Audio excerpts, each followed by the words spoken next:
We're back after our third match. Joining us now is the Babson College Beavers. Babson just came off of a 5-set win over Stevenson. That was a true back and forth game throughout. It had 21 ties and 11 lead changes throughout the match. Joining us are head coach Eric Neely and student athletes number 3, Lauren Gips, and number 17, Lulu McShane. At this time, we'll turn it over to Babson for some questions. Coach Neely, just your thoughts on the match. You guys really had a battle, a couple deficits in the 5th set. What do you think kind of helped you guys pull through? I always believed in our team in a 5-set match. We've had quite a few 5-set matches this year. Right from the beginning of the year, we were battling tough matches, and I know that my team has been there before and they can handle those tough moments. Lulu, you guys played a couple 5-set matches 2 years ago out in Rochester. You played 5 sets with Tufts in the NCAA tournament last year. How much does that help you, that experience, knowing you guys can win some of those type matches when you're down 12-10 late in the 5th set here? I mean, speaking as a senior, it's definitely helpful, and it's given me a lot of experience that hopefully translates to the rest of the team. And I think being in those tough situations multiple times, we've learned how to stay unified as a team when it starts to get tough, and then we've learned how to stay aggressive and stay ourselves throughout the whole 5 sets. So I think all that experience has come together and manifested today, and I'm really happy about that. Lauren, you guys had some periods where you're really hitting well, you're hitting a high percentage, and then Stevenson starts to battle back. Was it frustrating to see them dig some balls, or you guys just kind of dig deep and kind of keep going?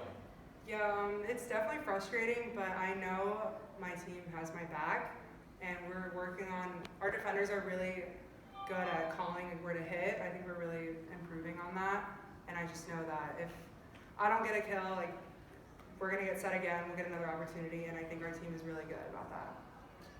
Last one for me, Coach. You guys have been through some injuries this year, you've had some different lineups, but here you are back in the second round of the tournament again. Is this a testament to the kids and how tough they are to get to this point again with all you've been through? Yeah, I think, you don't never want to have people get hurt, and it would be great just to have the starters play and nobody ever gets injured, but that's just not reality. And we've certainly had our fair share of adversity this year, and we've had people in and out of the lineup, people playing different positions. I mean, Lulu having to play middle as a senior when she's been a right side for us, and then just dominating in the middle in some huge matches for us. And it was important to us to know that no matter what lineup we put out there, we can trust our players. They know they can trust themselves. They've been in that spot before. And I think it's just like the players were saying, just be themselves, and it doesn't take anything more than that. Coach, I want to ask about the timeout usage, especially when Stevenson, they were battling back. Is there a process? Do you talk it over? Do you just say, okay, this is the right time? Yeah, I mean, anytime another team's going on a run, you feel like you should call a timeout as a coach. The science and whether that helps is totally unclear, but you feel like you need to do it. And as a coach, there's only so much you can do. I mean, we train in practice, but the game comes and these guys have to do it themselves. But sometimes you don't want to go into a loss with a timeout left. But I feel like every assistant coach always wants to call a timeout right now. Every time, and every head coach says no, they got it. And I see it, in assistant coaches when they become head coaches, it's the same thing. Their assistants are on them. Hey, call timeout. Like, no, one more. And I know that happens on our bench too. But, sometimes you can ask the players, like, hey, do you guys need a timeout? Are you good right now? And if they say they're good, then I know they're good.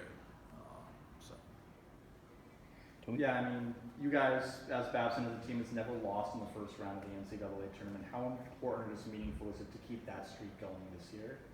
I mean, to me, the most important game is the next game, and so winning the second round of the tournament, we've done that a few times. That's what we want to do now.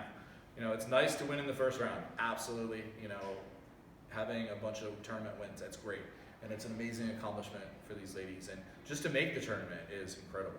And they've worked so hard to get where they are now, and we just want to keep extending. I do think the experience, and there's a lot of players on the team who've been to the tournament before.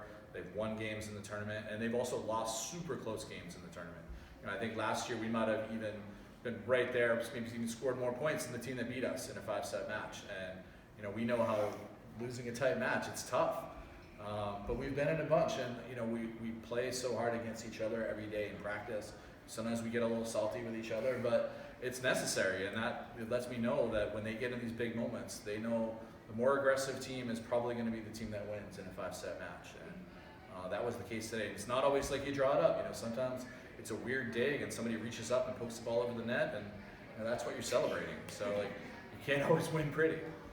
After the loss at MIT, how much fire was there under you guys the past week coming into today?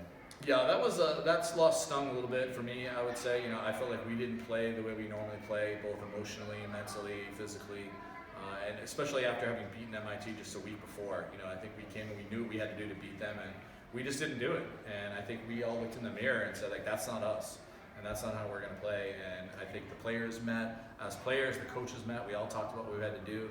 I think we turned the page really well, and we said this is a special opportunity that we've earned. And it would have been nice to beat MIT. It would have been nice to win another conference title, but you earn your right way into the tournament with how you play all season. These guys worked their butts off. They earned it, and now they're ready to fight. Do you think as well as Stevenson played battling back in 5 sets, that lights a little bit more, fuel on the fire heading into tomorrow? I mean, Stevenson is so tough. We watched a lot of their games in the past, and we saw multiple games where they were getting down big and fighting back, and we knew there was no giving up from Stevenson. They were going to fight. And so there was never a moment, even if we had a lead, where I really felt comfortable. I believe in my team, but I know Stevenson is going to fight, so we had to just keep going. Adding on to what Eli was saying, you guys have played games this season against teams like MIT, NYU, and now Stevenson. How do these matchups against really good tournament teams, especially some that are both in this pool and others that are hosting their own pools, really help this team as a unit? Well, I think when scheduling is probably the most annoying part of the coach's job. And right now, our inboxes are just flooded with, hey, we're having a tournament, come play us, right? But we're fortunate to be in an area where there's a lot of ranked teams, a lot of good teams. We don't have to fly to play challenging opponents. We can go a couple hours on a bus and play Tufts and Middlebury and Williams, in Springfield and MIT in our conference. That's definitely an advantage that we have. And so having played a ton of ranked opponents this year, we know what it looks like at that level. And we don't show up here and suddenly, oh wait, this is different than what we're used to every other day.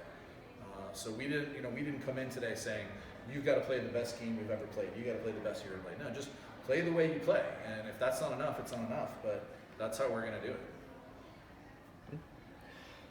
All right, well, we'll get you on your way. Congratulations on a very tremendous first round win. We'll see you tomorrow night at 7 o'clock. Your opponent's still to be determined. It's either Ithaca or Framingham State. So good luck tomorrow. All right, thanks a lot. Thank you.